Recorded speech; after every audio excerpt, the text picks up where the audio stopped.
Constitucionalmente Hablando, el video podcast del Centro de Estudios y Difusión del Derecho Constitucional, un espacio de reflexión e intercambio de ideas sobre la jurisprudencia, los derechos humanos y la consolidación de la cultura constitucional en el Ecuador.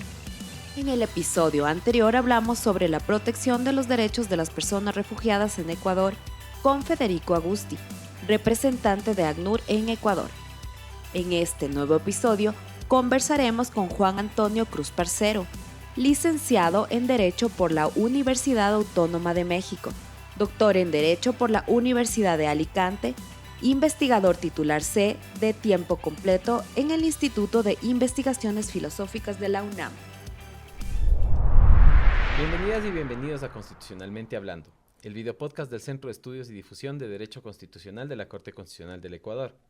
El día de hoy nos encontramos con el profesor Juan Antonio Cruz Parcero, quien es licenciado en Derecho por la Universidad Nacional Autónoma de México, doctor en Derecho por la Universidad de Alicante, investigador titular C del Instituto de Investigaciones Filosóficas, profesor de posgrado de Derecho de la UNAM y miembro del Sistema Nacional de Investigaciones Nivel 3.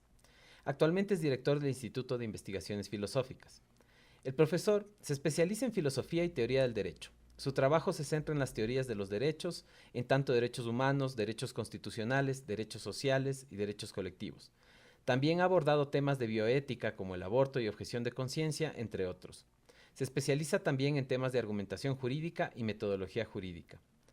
Ha realizado estancias de investigación en la Universidad de Oxford, Torquato Di Tella, Pompeu Fabra, Alicante y en el Institute for Science, Ethics and Innovation de la Universidad de Manchester. Es miembro del Colegio de Bioética AC de la Asociación Jus Filosófica del Mundo Latino. Buenos días, profesor, y bienvenido a Ecuador. Buenos días, ¿qué tal? ¿Cómo estás? Bien, muchas gracias. Iniciemos con las preguntas. En muchas ocasiones, cuando aprendemos sobre nociones como derechos subjetivos, derechos fundamentales, derechos constitucionales y derechos humanos, podemos caer en la impresión de que son cuestiones que siempre han estado allí. Sin embargo, al menos desde un punto de vista del desarrollo conceptual en el pensamiento de la humanidad, podríamos decir que son creaciones recientes. ¿Nos puede comentar brevemente los mayores hitos históricos dentro de esta evolución de los derechos? Sí, gracias y gracias por invitarme aquí a este podcast. Y este tema es importante porque muchas veces asumimos que estas ideas, por ejemplo, la idea de los derechos humanos, han estado ahí siempre y no son ahora muy familiares, pero en realidad son ideas que han ido cambiando a lo largo del tiempo. No existieron siempre, son ideas relativamente recientes, en la historia de la humanidad son relativamente recientes. Si uno piensa en sociedades muy antiguas, la griega, la romana, pues no existían estas ideas, a pesar de que la idea de los derechos, de algún modo, no la expresión de tener derechos, pero la idea de que la gente puede hacer algo, exigir algo, eso existía ya en esas sociedades. Esa idea fue poco a poco recorriendo un largo camino a través del medievo, a través del Renacimiento y de otras épocas, donde se fueron desarrollando y cobrando importancia la idea de que los seres humanos tenemos derecho a exigir algo. Y primero no tanto los seres humanos en abstracto, sino primero algunos sujetos que podían y exigían cosas y se fueron consolidando estas ideas poco a poco. Y ya, digamos, en la etapa moderna, ya para fines del siglo XVI, siglo XVII, es cuando esta idea irrumpe ya como parte de ciertas teorías políticas, las teorías contractualistas, autores como Hobbes, después Locke, las retomarán como parte de una explicación de lo que es la formación del poder político, del poder y de la soberanía, y una nueva forma de explicar de dónde proviene ese poder, es decir, proviene de la misma sociedad, el poder, pero esa sociedad tiene derechos y ellos explican ahí en esas teorías que tienen derechos naturales. Y ahí es cuando esta idea de los derechos va a cobrar un auge espectacular, va a ser una idea revolucionaria, va a inspirar revoluciones como la independencia de las colonias de Norteamérica, posteriormente la Revolución Francesa, y de ahí pues hasta nuestros días, pero en un continuo cambio conceptual. La idea de derechos humanos que tenemos hoy día es una idea ya muy reciente, que surge en el siglo XX, que se consolida, yo diría, o que cambia significativamente para adquirir los matices que hoy tiene en los años 70 del siglo XX. Y a partir de ahí hemos estado construyendo toda una cultura de los derechos humanos que es muy, muy reciente. Justamente existen varias formas de explicar o teorías de los derechos, ¿no? Y de hecho se habla de diferentes expresiones de estos derechos y que además tienen fundamentos distintos. Hablamos, por ejemplo, en este momento del liberalismo individualista que comienza a gestar estas formas de relacionarse con el Estado y luego van ampliándose, ¿no? Entonces, ¿nos podría comentar cuáles serían como las teorías principales respecto de los derechos, cómo los caracterizan y cuál sería para usted probablemente la que sea más plausible? Bueno, hay que explicar que la idea de los derechos es una idea que en tiempos recientes, digamos desde el siglo XIX y siglo XX, han sido teorías dominadas, yo diría, por juristas. Digamos, son principalmente juristas, filósofos del derecho, los que han desarrollado en estos siglos teorías importantes de lo que son los derechos. Pero eso no siempre fue así, es decir, no siempre la idea de los derechos se ha visto estrictamente como una idea jurídica. Es una idea ética, es una idea política y tiene también una serie de conceptualizaciones y de teorías que no son estrictamente jurídicas, sino que combinan lo jurídico con lo ético y lo político. Entonces, primero hay que entender quizá eso para pensar que no es un concepto estrictamente de abogados, aunque en algún momento adquirió esa faceta. Entonces, yo creo que dentro de las teorías que hoy, no las de hace mucho tiempo, pero las que hoy podemos decir que son teorías importantes, están, digamos, lo que son las teorías de los derechos humanos propiamente, es decir, las teorías que se desarrollan, como yo te decía hace poco, en los años 70, 80 del siglo XX, y que se siguen desarrollando hoy día estas teorías, pero estas teorías tienen esta doble característica. Son teorías, por un lado, filosóficas, y por otro lado son teorías que tienden, digamos, también a explicar lo jurídico. O sea, el fenómeno como un fenómeno ético, como un fenómeno político, como un fenómeno jurídico. Y ahí yo creo que pues, hay muchos autores, digamos, que han tratado de explicar qué son estos derechos. La teoría dominante, la que se considera la teoría dominante, considera que los derechos humanos, por ejemplo, son derechos morales. ¿Esto qué quiere decir? Que son derechos o exigencias que tienen una justificación moral particularmente importante, de modo que esa importancia de ese reclamo genera deberes o justifica la creación de deberes para proteger esas exigencias. Entonces, esta es más o menos una de las ideas básicas de estas teorías.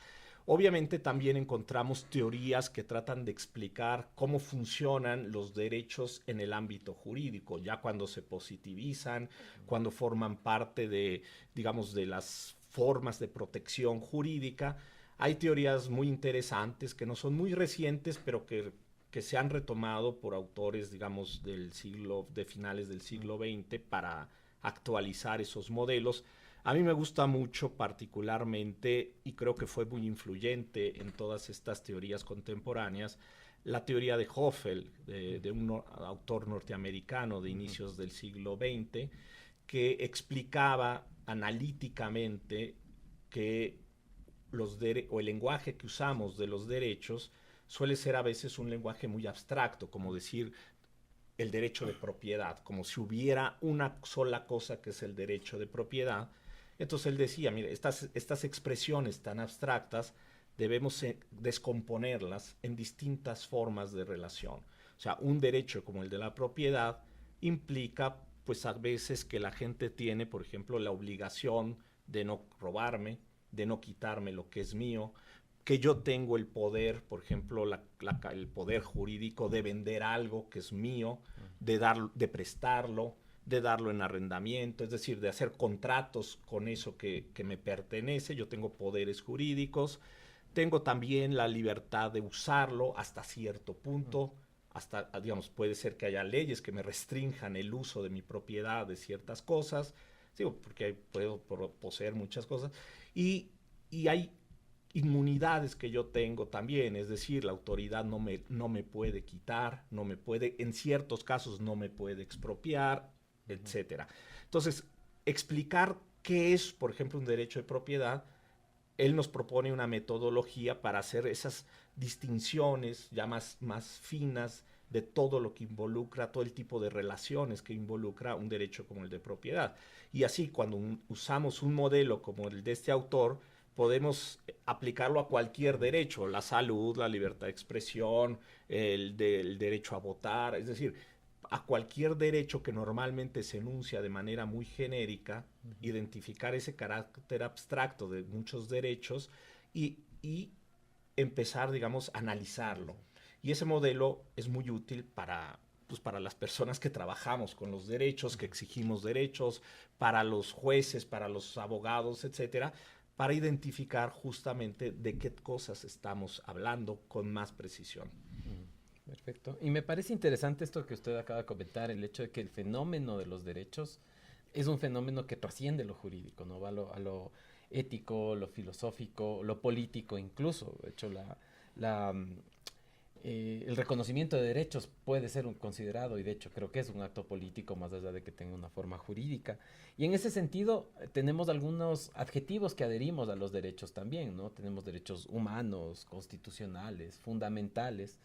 Y esto da cuenta probablemente, no siempre, de la fuente del derecho en la que estén, pero a veces se los trata como que fueran sinónimos. Y esta es una cuestión que habíamos conversado en las clases, ¿no es cierto?, respecto al tema de que pueden no ser sinónimos, y caer en esta simplificación podría traer sus consecuencias.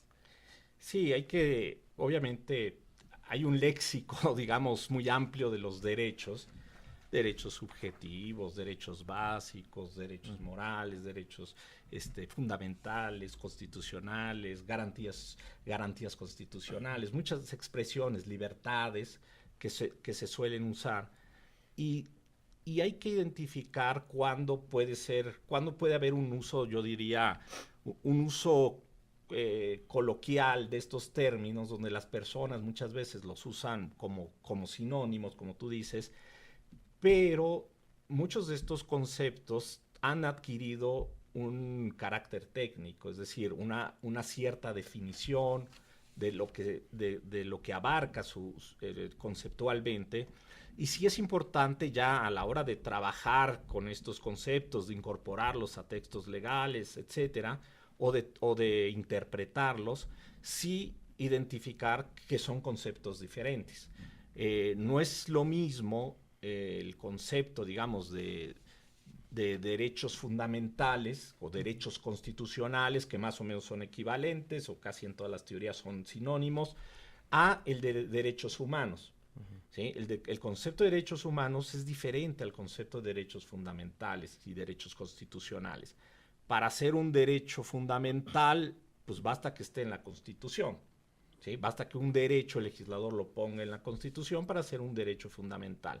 Pero para ser un derecho humano no se necesita solo un acto legislativo, se necesita que haya una especie de justificación, una buena justificación, y que ese derecho reúna ciertas cualidades que le otorgamos a los derechos humanos. Por ejemplo, el carácter de universal, el carácter de importancia, de relevancia, de estar fundado en ciertos valores que conectan con los valores del individuo, de la persona. Y si un derecho no conecta con eso, pues por más que lo ponga un legislador, por más que se diga que es un derecho humano, pues carecería de ese carácter. Muchas veces yo digo, incluso hay derechos, hay un derecho, por ejemplo, que está en la Declaración Universal de los Derechos Humanos, que es el derecho a las vacaciones periódicas pagadas. Bueno, este derecho nadie en la comunidad internacional, nadie se lo toma como un genuino derecho humano, a pesar de que está en una declaración de derechos humanos. ¿Por qué? Porque se considera que fue una mala redacción de algo. Es decir, que quizás se quiso decir que las personas tienen derecho al descanso, y ese sí es un derecho humano, pero haber dicho que tienen derecho a vacaciones periódicas pagadas, pues es algo que excede una exigencia que se puede tornar universal, que se puede exigir. No todas las personas trabajan con un patrón, muchas personas no tendrían ni a quién pedirle vacaciones periódicas pagadas, etcétera. Entonces, es un exceso de la redacción que se dio en la Declaración Universal, y nadie, que yo sepa, en ningún organismo internacional se toman en serio que eso sea un derecho humano. Entonces, los derechos humanos tienen que cumplir además del requisito de ser reconocidos en tratados internacionales de derechos humanos, etcétera, que realmente haya una justificación para esos derechos, para esas exigencias, una justificación muy fuerte, universal, etcétera, para esa justificación. Y de modo que un derecho humano podría no estar reconocido ni en la Constitución ni en tratados internacionales. Muchos derechos han surgido de demandas que se hacen, de demandas de grupos que empiezan a reclamar la existencia de cierto derecho, y es después que ese derecho entonces cobra vida institucional al reconocerse, al declararse, al implementarse instrumentos jurídicos de su protección. Un caso relativamente reciente en la historia de los derechos humanos son los derechos de los pueblos indígenas. Los derechos de los pueblos indígenas se empiezan a reclamar en el siglo XX, a mediados del siglo XX, empieza una lucha muy larga de los pueblos indígenas por reclamar sus derechos como derechos humanos, y es hasta el 2007, si mal no recuerdo, que es la Declaración de los Pueblos, de los Derechos de los Pueblos, que se les reconoce internacionalmente, formalmente, y también ya muchas constituciones en muchos países, aquí en Ecuador, en México, en muchos lugares, han reconocido explícitamente esos derechos como derechos humanos y derechos fundamentales, desde luego, al incorporarlos en la Constitución. Es interesante esta cuestión de que existan derechos humanos independientemente de lo que el Corpus Juris de los derechos humanos señala, porque termina siendo normas positivas al final, ¿no es cierto?, las normas convencionales. Y justamente mi pregunta iba por cómo podemos reconocer que algo es un derecho, tomando en consideración de que sobre todo los nuevos derechos, ¿no?, cambian en términos de quién es el titular, de cuáles son los mecanismos de garantía, y probablemente algunos ya no quepan en las teorías más clásicas, individualistas de los derechos. ¿Qué es lo que hace que nosotros podamos concluir, independientemente de la fuente formal en la que estén reconocidos, estos derechos y decir que son derechos humanos? Sí, bueno, para eso justamente es que se desarrollan las teorías que se llaman las teorías de fundamentación de los derechos humanos.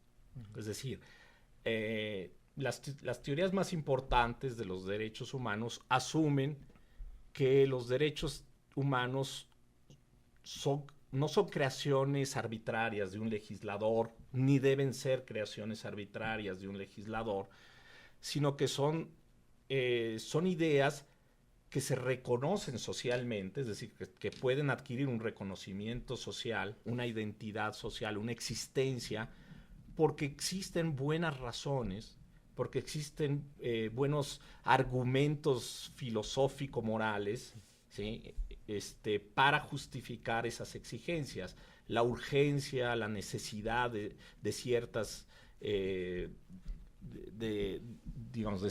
cumplir ciertas necesidades relacionadas con los seres humanos, que hacen entonces posible exigir deberes a otras personas. Entonces, las teorías de la fundamentación de los derechos humanos lo que tratan de establecer es a través de qué argumentos se puede verificar, por decirlo de algún modo, la existencia de esos derechos. ¿Cómo podemos decir que algo es un genuino derecho humano o no es un genuino derecho humano? Hay una discusión, por ejemplo, muy reciente que se tuvo en mi país, en México, donde se puso a la discusión y llegó a la Suprema Corte el tema de si, por ejemplo, las empresas, las asociaciones civiles, incluso las públicas, eran titulares o no de derechos humanos. Y estos grupos, asociaciones con fines comerciales o con cualquier fin, tienen por sí mismas derecho. Hubo mucha discusión y sin embargo la Suprema Corte dijo que sí tenían derechos humanos, pero la discusión obviamente siguió.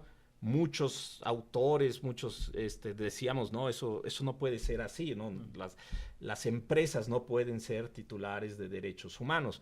La Corte Interamericana al poco tiempo resolvió también una consulta sobre ese tema y la Corte Interamericana de Derechos Humanos decidió, opinó, digamos, en una opinión consultiva, pero son opiniones que tienen mucha autoridad, con una argumentación muy detallada, muy detallada, muy cuidada, a diferencia de lo que hizo la Suprema Corte en México, que fue una argumentación muy descuidada, decidió, dando argumentos muy puntuales, que las empresas, por ejemplo, no pueden tener derechos humanos, que las asociaciones, etcétera, no pueden ser por sí mismas titulares de derechos humanos. Puede ser que una asociación, por ejemplo, que defiende los derechos, una ONG de derechos, pueda demandar, pueda exigir, pueda denunciar derechos. Eso lo puede hacer, pero no, ellas mismas no son titulares de derechos humanos. Un medio de comunicación, por ejemplo, puede demandar que sus periodistas han sido censurados, o que si se censura el medio, se está censurando a los periodistas que tienen libertad de expresión. Pero el medio de comunicación, la empresa de comunicación no tiene derechos humanos, no tiene libertad de expresión. La libertad de expresión la tienen los periodistas, los comunicadores, a los cuales se les interfiere su trabajo si se cierra, por ejemplo, un medio de comunicación. Entonces, el trabajo muchas veces de identificar qué es y qué no es un derecho humano es precisamente fijarte, primero, cuáles son los valores que se protegen a través de los derechos humanos. La libertad, pero la libertad de las personas, la autonomía individual, la autonomía que consiste en que cada uno determine su propio plan de vida sin que se lo impongan, que puedas más o menos tener elecciones significativas de lo que quieres hacer en tu vida, ¿sí? Y que se respeten esas determinaciones de lo que tú quieres hacer con tu vida. La vida, por ejemplo, el derecho a la vida, el valor de la vida, es otro de los fundamentos. La igualdad, ¿sí? El que nos tratemos como iguales, el que nos consideremos con respeto y con cierta igualdad, ese es otro fundamento de los derechos. La dignidad de la persona también, que también muchas veces se pone como fundamento. La dignidad que muchas veces está muy asociada a estas ideas de la autonomía también personal, es decir, que se te respete, que se te trate con igualdad, de que no se te humille, de que no se te desprecie, no se te excluya. Todo esto obviamente tiene que ver con los valores que fundan estas exigencias que son los derechos humanos. Cuando un derecho entonces no conecta con eso, cuando no está conectado con eso, entonces decimos, eso no es un derecho humano. Puede ser otro derecho, puede ser un derecho que tenga un cierto apoyo en otras ideas, pero no en estos valores fundamentales. Y si no tiene un apoyo en esos valores fundamentales, si no sirve para proteger estos valores fundamentales, sino que sirve para otras cosas, bueno, pues entonces es un derecho que puede ser constitucional. Muchas veces yo pongo el ejemplo, el derecho a tener armas que tenemos en la Constitución mexicana y la tienen en la Constitución americana y posiblemente exista en otras constituciones. Bueno, el derecho a portar armas pues está en la Constitución. Quién sabe por qué está en la Constitución mexicana, pero está ahí y está en la de los Estados Unidos y es un derecho constitucional sin lugar a dudas, pero eso no es un derecho humano. O sea, no es un derecho fundamental en México, en Estados Unidos o en cualquier país que tenga una norma similar, pero eso no es ni de broma un derecho humano. ¿Sí? Ok, y esto también me lleva a la cuestión de justamente la constitucionalización de los derechos humanos también como un fenómeno reciente en las constituciones, ¿no es cierto? Por ejemplo, en Ecuador, desde 1998, de hecho, y después en 2008 creo que se agudizó un poco este tema, hay una suerte de asociación de los derechos humanos con derechos constitucionales. Existe una garantía de los derechos constitucionales, perdón, de los derechos humanos como si fueran constitucionales. Y a veces esto podría tener alguna que otra cuestión en la práctica, considerando que ya positivizados, normalmente los derechos humanos están en el concierto internacional, Sí. son obligaciones para los estados. ¿Cómo, digamos, qué desafíos implicaría este reconocimiento constitucional de los derechos humanos? Bueno, yo he sostenido y he escrito al respecto mucho que ese es uno de los grandes desafíos de la teoría constitucional en la actualidad en países como los nuestros. Nuestros legisladores hicieron un gran trabajo, yo creo, al reconocer explícitamente los derechos humanos como derechos que nos deben vincular a las instituciones dentro de nuestros países. Y eso ha fortalecido que nuestros países pertenezcan al sistema interamericano de derechos humanos y que haya más atención y protección internacional de los derechos humanos por organismos como la Comisión Interamericana, etcétera.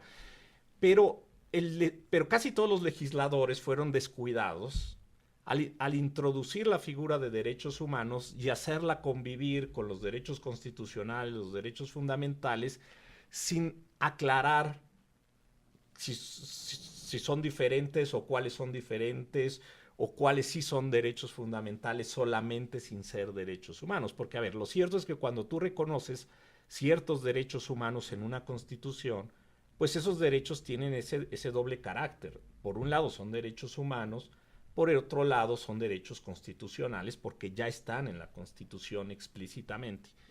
En México todavía es más complejo porque las cláusulas de reenvío de la Constitución que te dice que todos los derechos de los tratados internacionales serán derechos también constitucionales, hace que cualquier tratado ya esté al mismo nivel que los derechos constitucionales. O sea, asimilas la idea de los derechos que están en tratados a la idea de derechos constitucionales. Pero lo cierto es que ahí el problema, como te decía ahora, por ejemplo, las empresas en México siempre han tenido derechos constitucionales. Y por eso surgió esa discusión en México. Si las empresas siempre han tenido derechos constitucionales, bueno, pues a los jueces constitucionales se les hizo muy fácil decir, pues ahora tienen derechos humanos también y son titulares de derechos humanos porque no los podemos discriminar. No, a ver, un momento. Una cosa es que siempre han tenido derechos constitucionales y seguirán teniendo derechos constitucionales y protección a esos derechos, y otra es que sean derechos humanos. No son derechos humanos. Entonces, la teoría constitucional y obviamente las decisiones de las cortes constitucionales tienen que empezar a distinguir qué derechos, a pesar de que están en la Constitución, ¿sí? O más bien, con todo y que están en la Constitución, no son derechos humanos. Y empezar a decir, a ver, ¿por qué esto es importante? A ver, es importante distinguir esto porque el marco internacional de los derechos humanos les quiere otorgar a los derechos humanos una especial protección. Los derechos humanos están, digamos, en la jerarquía de importancia ético-política como las cosas más importantes que hay que proteger.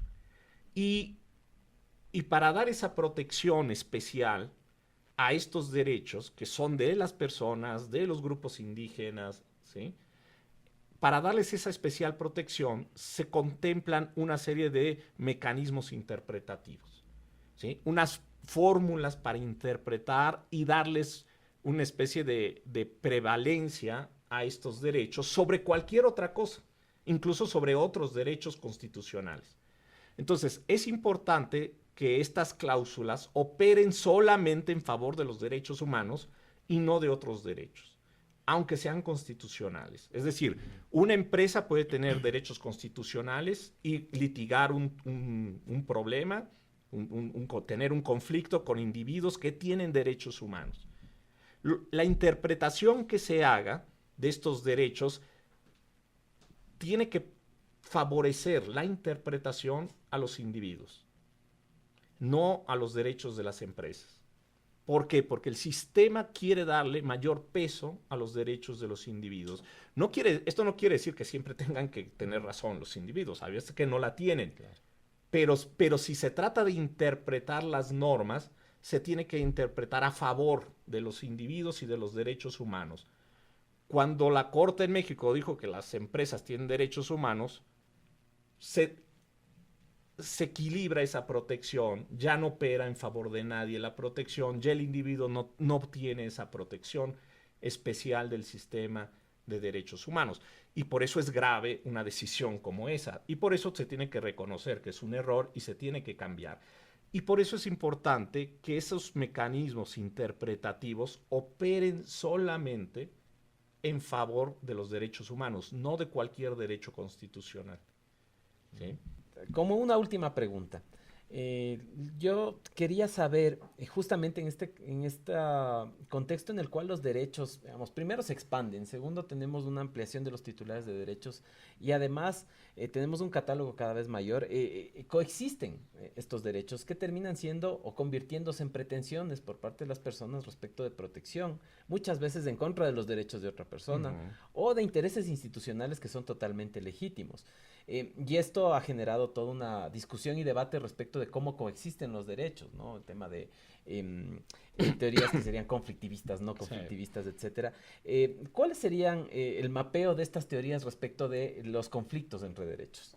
Sí, a ver, hay teorías que tratan de decir no puede haber conflictos entre derechos, debe haber una especie de armonización. Estas son teorías, digamos, yo diría ingenuamente liberales, donde presuponen que las libertades, los derechos pueden convivir todo el tiempo armónicamente. No, yo soy más de los que creen que pues, incluso todos nuestros derechos implican establecer exigencias que pueden entrar en conflicto y que las personas a veces pueden tener derecho en reclamar o una justificación en reclamar cosas que son antagónicas. Y claro, cuando surgen entonces, y es común que en nuestra vida cotidiana surjan muchos conflictos, no solo entre las personas, sino también entre las personas y las instituciones públicas, las acciones, las políticas públicas que realiza un gobierno, pueden afectar derechos de las personas, ¿sí? Es decir, el ámbito del conflicto social pues es muy amplio y el choque de los derechos puede ser también muy amplio. Entonces, ¿hay conflictos? Sí. ¿Pueden entrar en conflictos? Claro que sí. Hay veces que efectivamente no hay conflictos y es muy claro que una persona tiene el derecho y la otra no. Y el conflicto más bien es solo un conflicto de tipo social, pero no un conflicto de derechos. Pero aceptando que hay conflictos entre derechos y pretensiones que se plantean legítimamente desde el discurso de los derechos, es importante, y creo que las teorías han desarrollado, mecanismos para resolver esos conflictos. Un mecanismo bien importante es por lo que se llama ahora la ponderación o aplicar los principios de proporcionalidad para establecer qué derecho debe prevalecer, cuáles son los derechos que prevalecen en una situación de conflicto. Y ahí la idea de ponderación surge de una metáfora, y hay que entenderla solo como una metáfora, que es la idea de que los derechos tienen mayor o menor peso. En circunstancias determinadas, una exigencia tiene más o menos peso. Claro, esa es metáfora porque lo que quiere decir en realidad es que hay mejores o peores razones para defender o para hacer un reclamo. Y entonces lo que se tiene que dirimir socialmente, ya sea institucionalmente, en un tribunal o en una corte, o en el ámbito legislativo, etcétera, cuando se va a hacer una ley, lo que se tiene que dirimir es quién tiene mejores razones, y las razones surgen no solo del tipo de derecho que tú estás presentando en tu favor, el cual ya puede tener un peso, es decir, si es un derecho humano, pues ya tiene un peso especial, si es un derecho constitucional y no es un derecho humano, pues tiene un peso también importante, pero pues ya no tiene el peso de ser un derecho humano. Y si es un derecho que está en una legislación secundaria, pues tiene un peso relativamente jurídicamente inferior, pero sigue siendo un reclamo jurídico. Entonces, ese peso, que a veces se llama el peso abstracto de un derecho, pues es una cuestión formal de qué importancia institucional se le ha dado, si es un derecho humano, un derecho constitucional, un derecho meramente legal, etcétera. O si ni siquiera es un derecho, es solamente un interés social que se está persiguiendo. El Estado persigue intereses, fines sociales, fines de justicia, etcétera, que también cuentan a la hora cuentan como una justificación de ciertas acciones, de ciertas medidas. Entonces, cuando eso se mide, no se puede determinar solo por lo abstracto, no se puede determinar solo por el tipo de derecho que tú tengas, sino que tienes que entrar al caso concreto. En el caso concreto, ¿cuál es el problema? ¿De qué estamos hablando? ¿En qué nos estamos peleando? ¿Cuál es el conflicto? ¿Cuáles son las circunstancias del conflicto? Y entonces lo que se hace normalmente es analizar esas circunstancias. Y las razones, pues son las razones que uno puede ofrecer. Por ejemplo, cuando entran en conflicto la libertad de expresión y el derecho al honor de una persona que se siente ofendida por lo que alguien dice, pues hay que primero analizar el discurso. ¿Qué se está diciendo?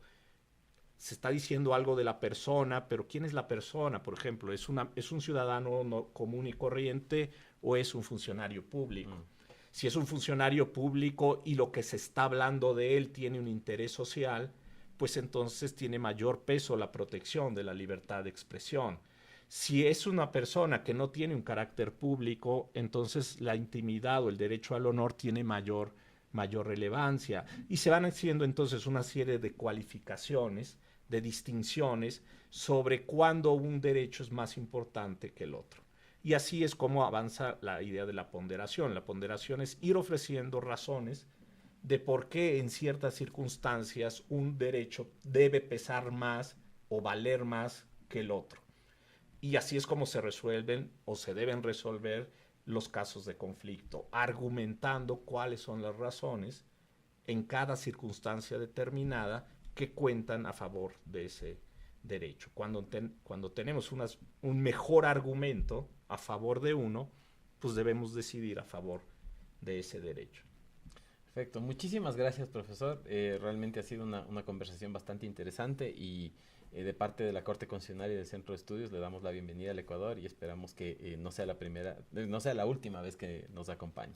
Muchas gracias. No, pues yo también. Espero que nos podamos ver pronto por aquí otra vez. Muchas gracias y agradezco todas las atenciones que han tenido conmigo. Gracias, profesor. Gracias.